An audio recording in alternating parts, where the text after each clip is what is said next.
Thank you. Thank you very much. Thank you. That's a good-looking group behind me. This group isn't too bad either. Very nice. Nice to be with you. Beautiful, right? Beautiful. Thank you very much. And thank you all for being here to support one of the most important pieces of legislation in the history of our country. And that's everybody saying that, virtually everybody. The one big, beautiful bill to secure our borders, turbocharge our economy, and bring back the American dream. That's what's happening, too. It's met with tremendous approval and reception. And when we were thinking about doing it, we were going to break it down into 3, 4, 5, 6, or even 7 bills. And I said, let's make it one big, beautiful bill, Mike, right?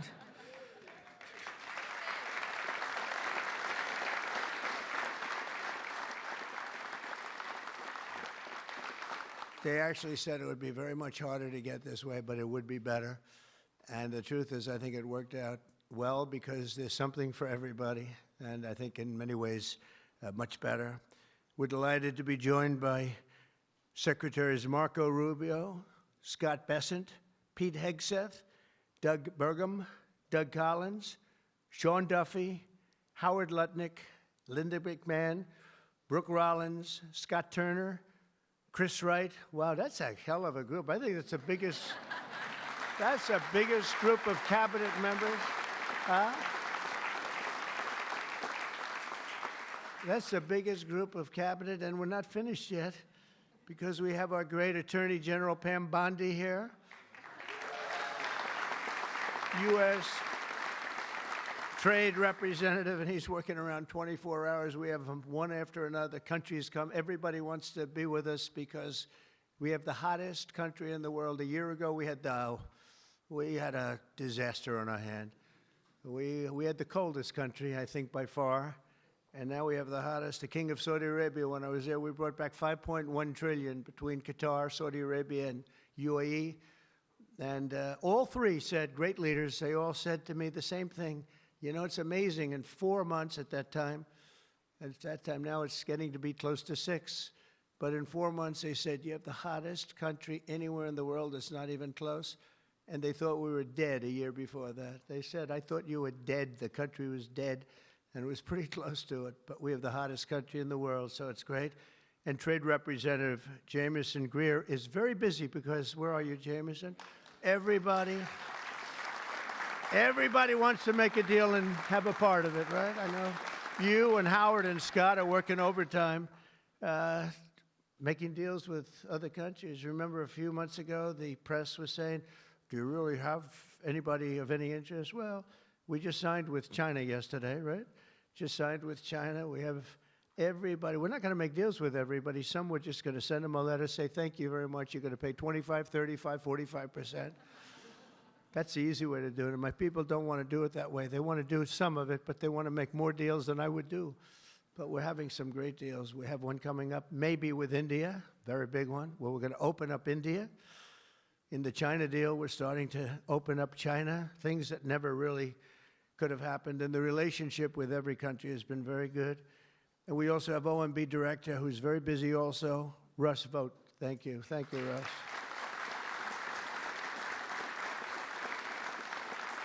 And also, I want to give a very special thank you. This is a hell of a group we have here. This is amazing, the quality of people. But actually, I like these people and most of those people much better than the people I just named, okay?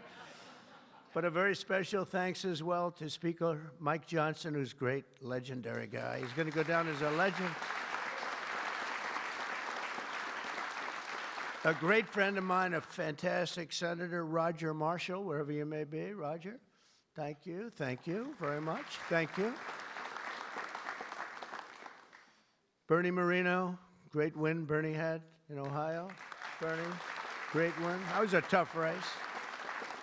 They said that was not winnable, and he won by about 5 points, so that was pretty good. So much for not winnable. Mike Lee is here. Mike, hi, Mike. Thank you, Mike. Tim Sheehy, another tremendous win. Way to go, Tim. Young, handsome. That was another race that wasn't supposed to be able to be won. They said, well, we have a very young, handsome guy. I said, does that matter? Looks don't matter, do they, Mike? Looks. Anyway, great job. You can't help it. You can't help it. Great. That was a great race, along with Representatives Paul Gosar, Greg Murphy, Tom Kaine, Jen Kiggins, Rob Bresnahan, who's a, where is Rob? Stand up, Rob. Let me see you. Good. He's done a fantastic job. And Ryan McKenzie. Thank you, Ryan. Thank you all. That's great. It's a big group of people. We're here this afternoon to share the stories of an incredible group of patriots from across the nation whose future we are defending with the one big, beautiful bill.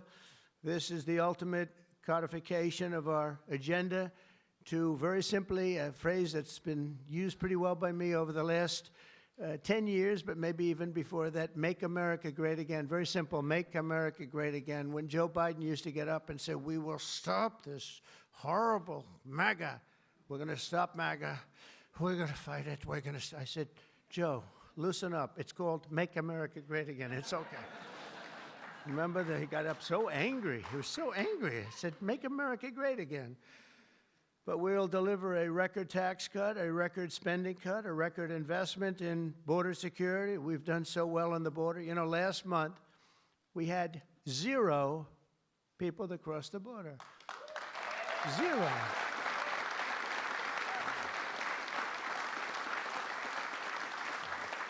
So Christy and Tom Homan and some of the people, what a job you've done. But you know, people forget about that. They don't care. The border's been fixed. I wanted to talk about the border 2 days ago at a big group. Sir, they don't want to hear about the border. Why? It's fixed. You know, it's the second time it happened to me. In 2016, I won on the border. I fixed it in about 3 months. It was beautiful. And they wouldn't let me talk about the border. Sir, nobody wants to hear about the border. But we're going to talk about it anyway. Right, Tom Homan? We're talking about it anyway.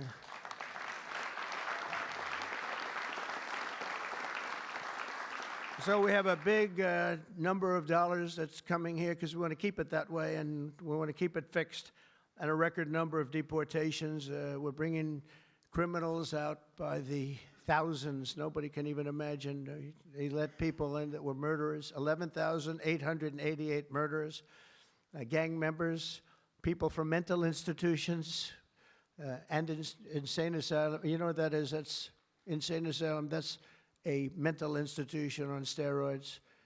During the campaign, I talk about the late, great Hannibal Lecter. Do you know who that is, Hannibal Lecter?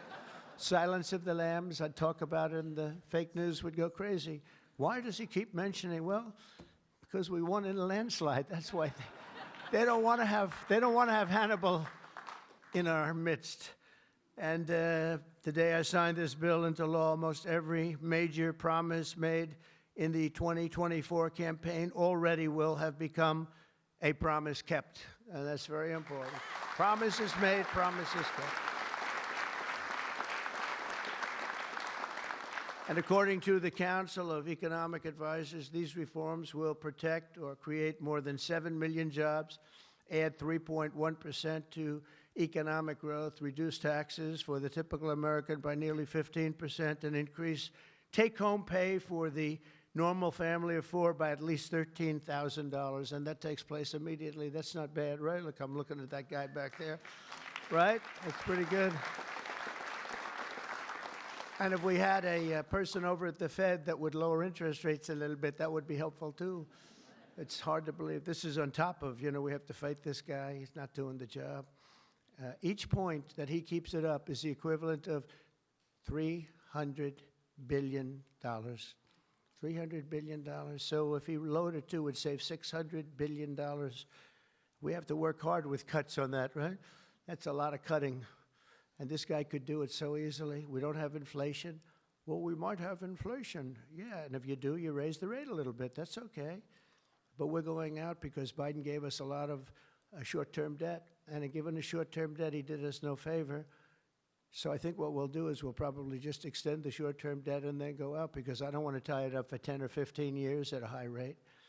But every point is it's really more, is $300 billion. So if we got it down to 1%, we're talking about almost $1 trillion in saving just with the stroke of a pen.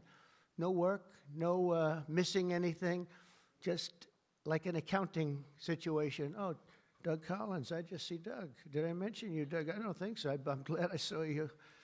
I'm glad that somebody's going to be in big trouble with you. They didn't write your name down, Doug.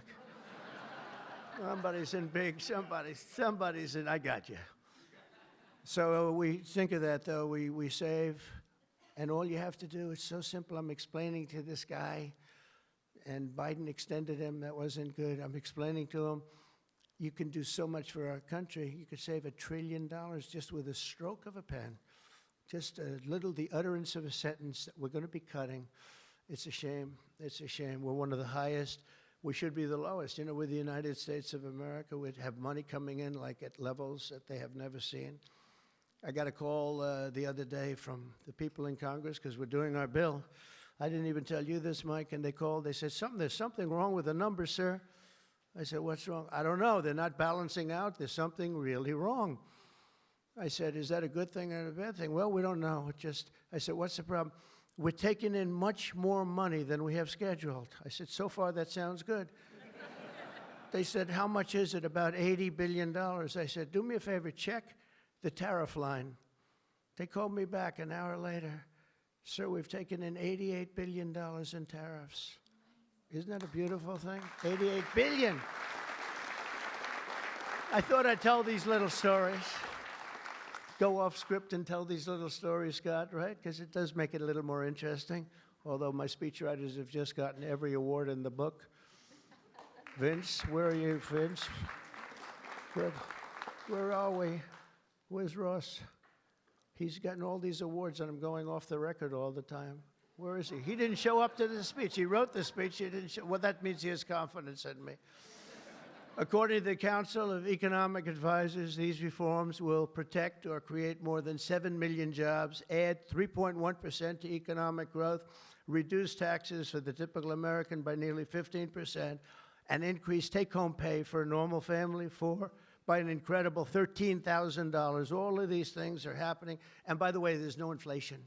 All of the numbers I gave you, all of the money that's coming in, and maybe more importantly than the billions of dollars we're taking in with tariffs, is the fact that we've got hundreds of plants going up all over the United States that never would have been here. I was with Howard and Scott and Texas Instruments the other day, and the head of Texas Instruments, they're going to spend $60 billion in the United States. And he said, sir, please don't do it to me. And I looked at him, I knew exactly what he meant. He said, you mean tariffs, right? He said, that's right. If you ever get rid of those tariffs, you've cost me a fortune. They're all coming in because they don't want to pay the tariffs, and they're coming in at levels. And it only works for the United States because it doesn't work for other countries, but it works for us. We have a record investment. We have records and everything. And when these places open up, that's bigger than the $15 trillion that I'm talking about. You know, you don't see it right away. But bigger is the fact that they're all coming in, they're building their factories, the AI factories and the auto plants. We have auto plants, they're closing up in other countries. I don't want to specifically name the countries, but you know who they are. And they're coming into the U.S. and they're opening up and building like nobody's ever seen anything like it. I don't call it a miracle, I call it, this should have been done 40 years ago. We would have never lost our auto. We lost 50% of our auto industry to China, Mexico, Canada, and various other countries. Should have never happened if you had a president that said, we're going to charge you tariffs. You're not going to build next to us. Send it in and take away our jobs. If you would have said 25, 50, or 100% tariff, not one company would have left. But they weren't business people. They were politicians, not very good ones, and some good ones, but some really not good at anything, to be honest with you.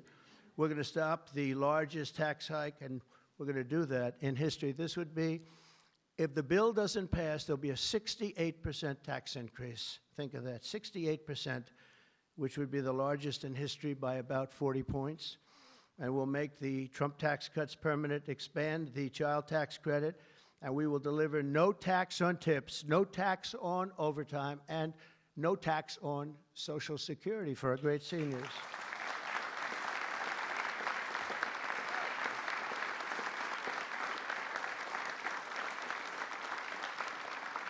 Among the countless citizens who will benefit from these tax cuts is Malachi Krzyzewski, a devoted mom and DoorDash driver from Ripon, Wisconsin, who uses her tip income to support her son. Just think of that, no tax on tips, and it was a very big problem. I was at a dinner in my beautiful building in Las Vegas, and unrelated to this, and I said, what's going on?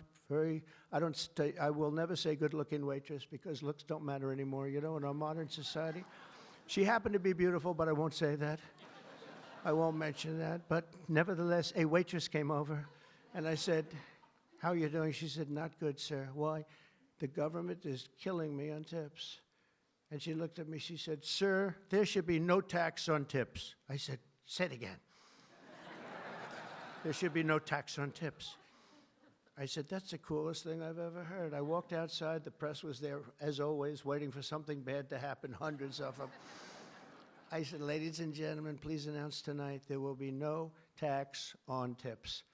And a legend was made. We won Nevada by so much. Republicans don't win Nevada. We won Nevada. So I want to thank that young, beautiful waitress. Thank you very much.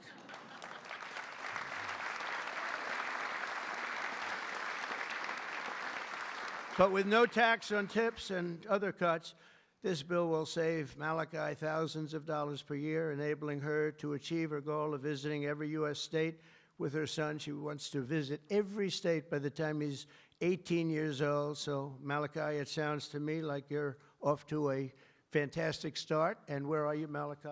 Where are you? Congratulations. Thank you. Great. That's good. Thank you.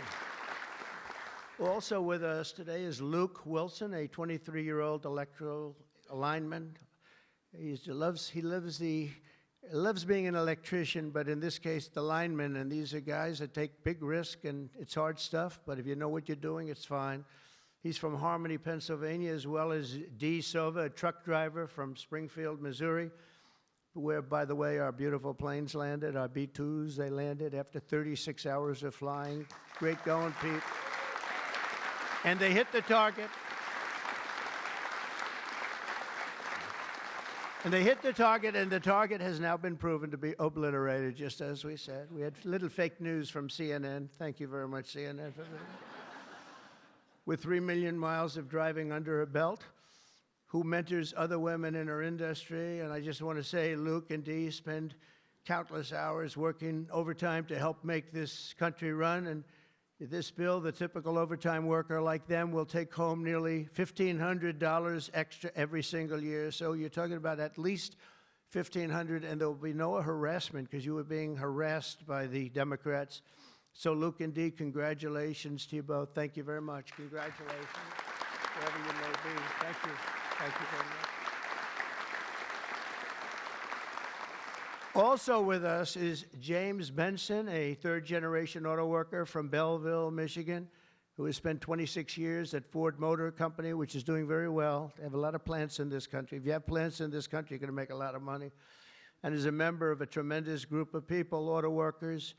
And I'll tell you, we love these people. Auto workers for Trump, and I came through for them, but they were with me long before I really thought. A lot of people said, is he going to run again? Will he run? They've always been with me, the auto workers. James was a lifelong Democrat until 2017, when he saw the benefits of our tax law, and he also liked Trump. Now, sometimes they can like the law, but if they don't like the candidate, it's not going to matter, right? Is that right, Marco? Marco knows, because he has been one hell of a great Secretary of State, right? Stand up, Marco. Everybody respects Marco, right? True.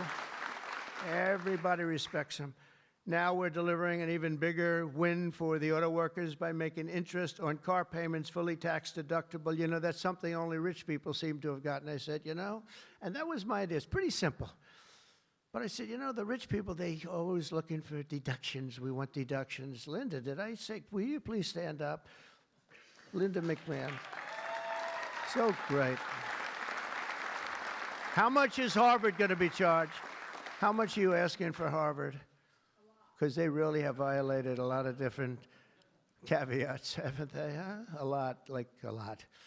They've been given $5 billion over the years. Can you imagine? And that's over a short number of years. That's just the beginning. They have $52 billion sitting in the bank, and they haven't been nice to our country.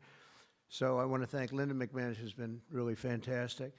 But I said, on interest, I said, why couldn't we, if a car is made in the United States only, because otherwise we don't care if it's made someplace else, give the people that buy the car a deduction on the interest that they're paying to buy the car. And people said, what a great idea. It's so simple. It's like the paperclip. Somebody came up with the idea of a paperclip many years ago, 1817, and he became a very rich person. And everybody looked at it and said, why the hell didn't I think of that? But it's like the paperclip, but only if the car is made in America. Remember that, James. We're going to keep those Michigan auto factories roaring. And as you know, we won Michigan by a lot, Susie, right? We won Michigan by a big margin, and something that typically is not easy, but I think we've won it. I actually think we've won it 3 times in a row. So it's been a great state, but a big factor with the auto workers. They went with us very big, and I love them. The One Big Beautiful Bill will also be an incredible victory for American farmers, another group that we did great with, especially family farmers like James Cullifer of Virginia Beach. Our bill will provide 100% expensing so they can buy a new farm equipment. And by the way, the expensing is good for everybody, not just farmers. And it'll virtually eliminate the so-called estate tax or the death tax. So you have a farm, you leave it to your children. If you like the children, you leave it. If you don't worry about the details. No, some people don't want to leave them. They don't like their kids, you know? Anybody in here not liking their children, farmers? But if you like your kids, you want to leave it. And a lot of times what was happening before I got there, because I put this in the first tax bill, as you know, but people would die, they'd leave their farm. There was no cash, but there was value to the farm, sometimes good value. It's called real estate rich and cash poor. And the kids had no money, and they'd be foreclosed out by a bank. They'd borrow money to pay the estate tax. You don't have to pay estate tax anymore. That's pretty big stuff. So for the farmers and for others in small business, it's great. But James's family has been working the land for generations, and with this bill, we will ensure that family farms like his can stay in the family for many generations to come. Where's James? James, around? Where's James?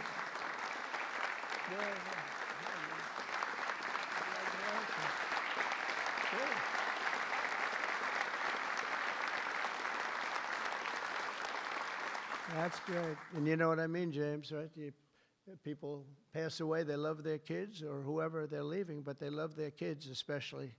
And you won't have the family farmer anymore the long time because they were losing them to the banks, and they were losing them at record numbers. It's not going to happen anymore.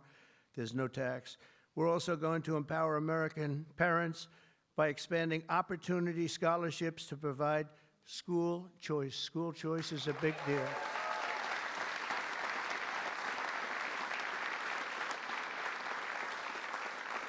And we just got school working with the governor of Texas, as you know, Greg Abbott.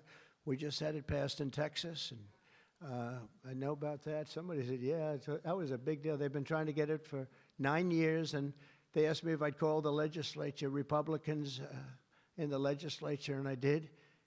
And I gave them a pep talk, and everybody voted for it. First time, they were shocked, but they never asked me to call them before. This was the first time, and they got it passed, right, Susie? It was amazing. And it was something that Dan and Greg and everybody, they really wanted it. And Ted Cruz wanted it badly. They all wanted it. So we got it in Texas. But you're going to have it. More and more people are talking about school choice. Good thing. This will be the godsend for mothers like Angelina Banks from Philadelphia. Where's Angelina? Where is Angelina?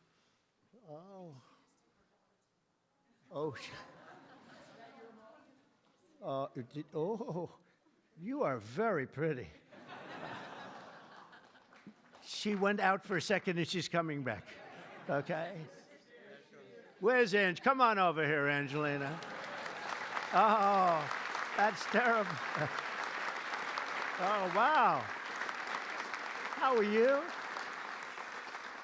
I won't ask you where you've been, okay? I promise. But it's great to have you. It's great to have. I mentioned your name. I said, where's Angelina? He said, she'll be right back, sir. Thank you very much. Appreciate it. And Aubrey and Ava Jane, Angelina says the tax relief for child care and education are a foundation for stability and dignity. I think those were your words, right? Stability and dignity. Good words for her family. And with the One Big Beautiful Bill, we're delivering both empowering hundreds of thousands of families to choose the public, private, charter, religious school, or the home school of their choice. And Angelina, thank you very much for being with us. Beautiful. Beautiful. So this bill will also be the single most important piece of border legislation ever to cross the floor of Congress. We will hire 3,000 new Border Patrol officers and 10,000 new ICE agents. And these people are great. I tell you what, I got to know a lot of them. And we have tremendous representation. They've been for me from day one. In fact, I shouldn't say this, but they endorsed me when I first ran, almost at the beginning. And they weren't sure if they were allowed to endorse me. And they said, we don't care, we're endorsing you. But they were great, and they've been my friends ever since. But think of that. So we're going to hire 3,000 new Border Patrol officers, 10,000 new ICE agents. And, you know, these ICE guys, they go into war zones, and they're tough, and they love our country. And if you're not going to be tough, you're not going to do well. But they are tough, and they'll break into a pack, and they call them a pack. Some of these packs come out of the jails of Venezuela. They come from places that you don't want to know about. They're gang members that have been all sent in here through Biden's open door stupid policy. The dumbest policy, I think, well, we have a lot of dumb policies, but the worst, I think, is open borders, where anybody comes into our country totally unvetted, totally unchecked. And they're drug dealers, and they're people that we don't want them. And they're murderers, you know, they're murderers. I told you, over 11,000 murderers. They're in here. 50% of those, by the way, murdered more than one person. And they came in, no check-in, no anything. It's so sad. What that man has done to this country, we should never forget it, okay? We should never, ever forget it. With that whole group of people, I don't even think it was him. He didn't believe in open borders. He didn't believe in men playing in women's sports or transgender for everybody. But what that group of people has done to this country will never, ever, I don't think we can ever allow history to forget it. What they've done to us is so sad. We're going to fully fund the final sections of Border Wall, impose a new remittance tax on money sent back to foreign countries, and dramatically increase deportations to a bare minimum of 1 million illegal aliens per year. And what we're doing is we're really going after the criminal aliens, of which we have plenty to work with. People say, well, that's a lot, isn't it? Well, remember, these countries are very smart. They're headed up by people I know. In almost all cases, they're very smart people, and they're people of great common sense. They're not sending their good people out. They're sending the bad people out, and they put them into caravans. I think I came up with that name, but somebody did. It's a great name, a caravan. Thousands, and sometimes as many as 30,000 people walking right into our country. Again, last month we had none. Think of that. It's almost, people say it's almost impossible. But they come in, and at a minimum, they're not people that work very hard. They're people that are on welfare. They don't want them. They don't want them. They give them to us. It's incredible what's happened, and it's so sad to see. It's so sad. Could make you just sick to your stomach when you think about it. I was going to say it could make you cry, but I like to pretend I never cry. I don't want to be a crier, but it makes you sick to think of what they did. What they did to us is just sick. And guys, if we didn't have a Tom Homan, and if we didn't have some of the guys that we have working so hard and dangerously, the country wouldn't stand a chance. But we're getting them out, not as fast as they came in, because they came in and you'd see hundreds of thousands pour into our country in a day. But we're getting them out. And here today is Angel Dad Joe Abraham, the Angel Moms and Angel Dads. These are incredible people. They lost their precious 20-year-old daughter, Katie, in a hit and run after she was struck by an illegal alien from Guatemala. Katie was stopped at a traffic light, rear-ended, full force, going 60, 70 miles an hour right into the back of her car while she stopped. And she died immediately. And her killer, I think you could really say the killer, fled the scene. And Joe, we will end this invasion once and for all, and we're always going to remember the memory of Katie, that beautiful, beautiful 20-year-old daughter of yours. Where's Joe? Is she around here? Joe? Come here, Joe. Come here.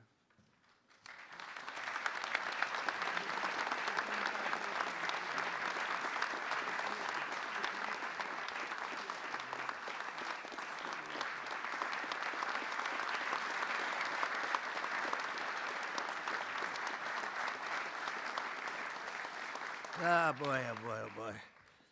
Thank you, Jeff, very much. Also with us is Sarah Stewart from Kerrville, Texas, who lost her brother to the fentanyl epidemic that has inundated her small town. Our bill provides billions and billions of dollars to stop fentanyl and other illicit narcotics. We're also charging other countries like Mexico, Canada, and China billions of dollars in taxes that we put on because they've allowed people that are selling fentanyl to go through their countries, or in the case of China, they send it here, and paying a lot of money at least, but would rather stop it. I think we're doing a big job of that, but would rather stop it. And other illicit narcotics pouring across the border and stealing more American lives. And thank you. Sarah will not rest until that fight is done. We're going to get that fight done. Sarah Stewart is where? Sarah? Hi, Sarah. Beautiful. Thank you. Good guy, huh? Yeah. I can see that. I also want to thank the president of the National Border Patrol. His name is Paul Perez. He's been with me from the beginning. And Brandon before him. These are great people. I've gotten very friendly with some of these people from Border Patrol and ICE because I'd call them once every 2 or 3 days. How we doing? How we doing? How we doing? If you remember, Kamala was the border czar. And in 4 years, she never made one call to Paul or Brandon or anybody else. And I'd like to have Paul come up, say a couple of words. If you're here, Paul. Where are you, Paul? Oh, there you are. Go ahead, Paul. President Trump made promises that he's kept. Now it's time for Congress to back him up. We need to end the chaotic and recklessness that Biden allowed into this country. The millions of people that are out there, we're going to get with this big, beautiful bill. We've got the funding, we've got the technology, we need everything in that bill to get it done so that no more families are victimized. And those that have victimized families, we can go get them out with ICE. Our officers and agents are not afraid. We're ready to take this fight to them, and we've been so because of President Trump's leadership. Thank you, sir.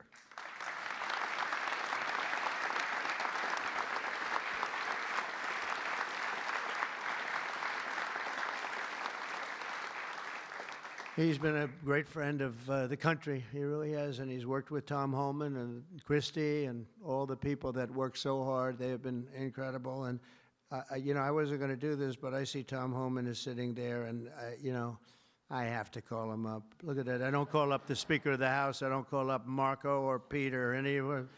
But I want to call this guy because this guy is keeping us very, very safe. Come on up, Tom.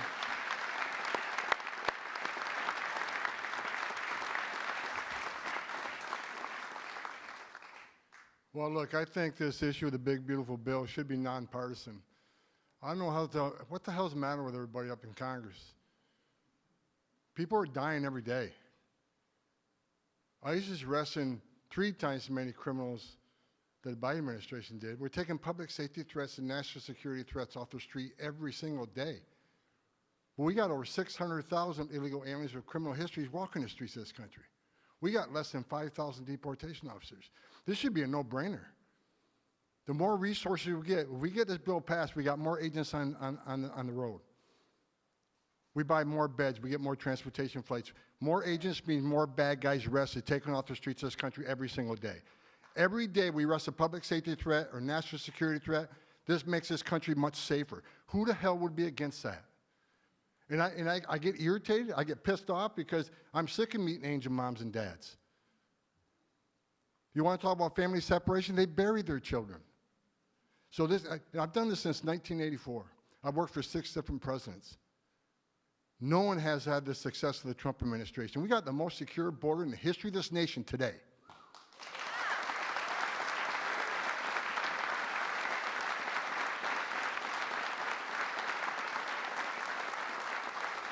But we need more border wall. Border walls save lives. Women and children can't get over that wall, which means they go to a place where there's not a wall. And what's waiting on them? The men and women of the Border Patrol who take care of the humanitarian needs and save their lives. We already got fentanyl seizures down half. Fentanyl seizures should be 100%. We should have zero fentanyl coming to this country. We need money to help secure that border at a higher level. Stop the fentanyl from coming in. Stop the sex trafficking of women and children. Stop the known inspected terrorists coming across that border. Right now, I was looking at the stats today. ICE is arresting a record number of known suspected terrorists in this country, along with the FBI. With more money, we can arrest more of these people, make this country safer. This is a nonpartisan issue. Let's make this country safe again. So to the Democrats and the Republicans and the Independents, I don't care who you're from, pass the bill so we can make this country safe, so we can stop the violence against ICE officers. Let's make this country safe again, and without that bill, it's going to be a hard road. We got a lot of people to look for, a lot of people to arrest, a lot of national security threats we know are in this country. We need to find them. We need more money to do that. We need more agents to do that. For God's sake, let's pass this bill and get this done.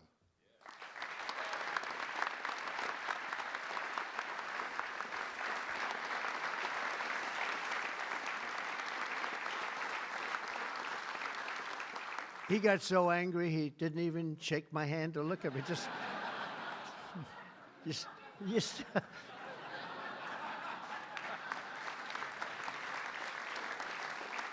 But he's right.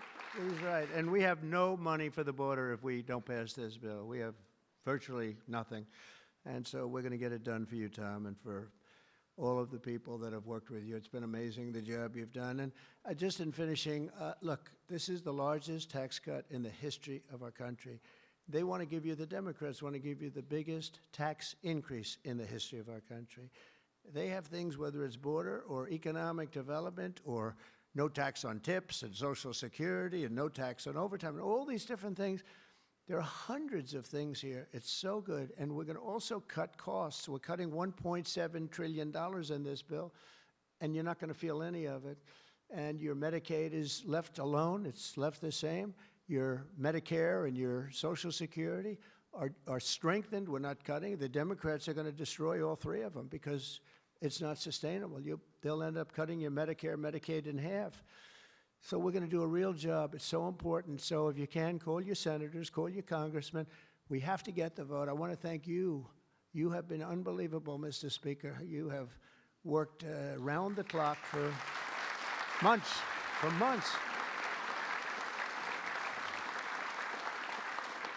And, you know, I shouldn't say this, but we don't want to have grandstanders where one or two people raise their vote. We vote no.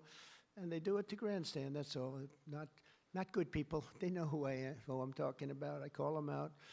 But we don't need grandstanders. We have to get our country back and bring it back strong. And our country is going to be stronger, bigger, better than ever before. We're going to make it better than ever before. And that's despite the bad hand that we were dealt 6 months ago. We were dealt a really bad hand. We were dealt a sick hand. It's unbelievable. You know, when I came back yesterday, as you know, I made a big trip to a place where we had 28 countries represented, and we did something that's never been done. They've raised the number of money, the amount of money that they spend to $1 trillion a year, and that's for world safety. But they all asked me the same question. They said, how could you have allowed this to happen to your country? I said, I didn't do it. But they said, how could you allow people to pour in? They don't understand it. They all have borders. They have fences, they have walls, or they have just strong people standing there. You can't do it. And they said to me, you know, it's amazing that they allowed these things to happen. And it's amazing, too. I agree. You know, as a business guy, I always like to understand where the other side's coming from. What do they want? What do they get? And, you know, you can make good deals based on understanding the other side. I never understood the other side in this case. Why would they allow people to pour into our country unchecked? You know, I can see people wanting people to come in, and you let them come in. You have a vetting process. You let good people. We're letting a lot of good people in, but they're coming in legally. But why would you allow people to come in that you can look at them and say, big trouble, big trouble? Why would you do it? It's nobody understands. And a lot of people say voting, but, you know, we've got to strengthen up our elections because the voting is crooked as hell. Got to strengthen it up. But it's not that. It's either they're stupid and they're not stupid, or they hate our country. But we love our country, and we're going to stop this madness, and we're going to get this bill approved. And all of the things that I've been talking about now for 2 years on the campaign trail, and we won, remember, we won every single swing state. We won by millions of votes. We won everything. We won every, it was a landslide. We won something that nobody talks about, districts. You have thousands of districts. We won 2,750 to 505. Think of that. That's why when you see a map, the whole map is red. That stands for Republican, by the way, because it stands for a lot of other things too, but it stands for Republican with a little piece of blue on each side. But that's why, think of that, 2,750 districts to 505 districts. That's what, this was a slaughter, but it gave us a mandate to do some great things. And I want to thank John Thune, and I want to thank the speaker, and I want to thank Marco and everybody here, they have been so incredible. Pam, you've been unbelievable as the Attorney General. We appreciate it. Not easy, not easy. And we're coming back faster than anybody ever thought possible. I told you what they said to me on just trips by very smart people, but we're going to make this, we're going to do this very quickly. It's happening a lot faster than even I thought possible. And we're going to be celebrating very quickly, and we're going to be celebrating for a long time because we're turning our country around, we're getting our country back, and we're ruling with common sense, you know? Whether you're conservative or liberal, or as they like to say, progressive. They don't like the word liberal anymore. Progressive, I think it's a beautiful word too. That's why I call them liberal. It's too nice a word. I don't know how you can be progressive when you're turning the country backwards. But no matter what you are, it's all about common sense, and I think that's the way I've ruled. I do what's right. I want to have borders. I don't want to have transgender for anybody that happens to leave the house at a young age, the things they do. I don't want to have men playing in women's sports. That's got to be, you know, they say it's an 80-20. I think it's a 97-3 issue. It's so ridiculous. It's so ridiculous.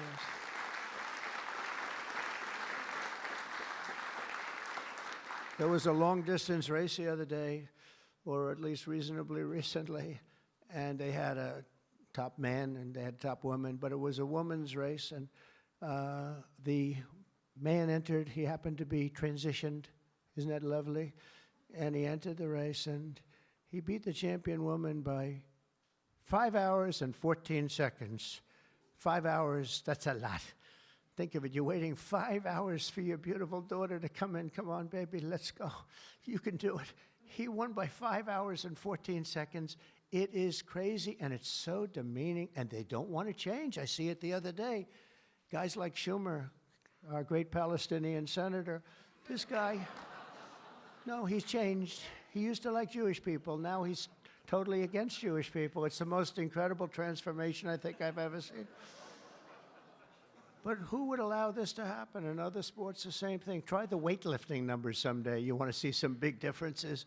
In a million years, the women will never catch these numbers. It's not going to happen. And it's very demeaning to women, and I don't like it when it's demeaning to women. So we're turning the country around fast. We love you all. Thank you very much, and good luck. Thank you. Thank you.